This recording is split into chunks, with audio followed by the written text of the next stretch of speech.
Satuan Reserse Kriminal Polres Prabu Mulih sepanjang 2025 mengungkap sejumlah kasus menonjol. Dari ratusan perkara yang ditangani, 4 kasus jadi perhatian khusus kepolisian, yakni kasus pembunuhan.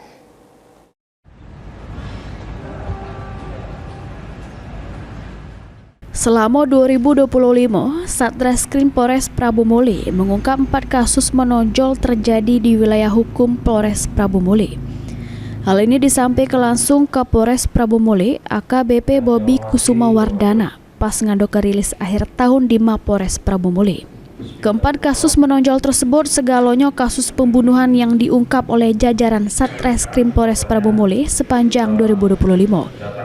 Dari pengungkapan kasus-kasus tersebut, polisi berhasil ngamankan para pelaku beserta barang bukti, sama menetapkan tersangka sesuai dengan ketentuan hukum yang berlaku. Alhamdulillah untuk kejadian-kejadian yang sifatnya menonjol yang mengakibatkan hilangnya nyawa seseorang, jajaran Polres Prabu Mulih khususnya Satreskrim Polres Prabu Mulih berhasil mengungkap dan tidak menyisakan untuk kasus-kasus yang mengakibatkan hilangnya nyawa manusia.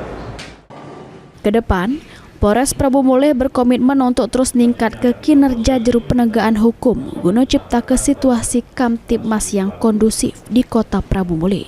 Anggi Perkasa, PAL TV.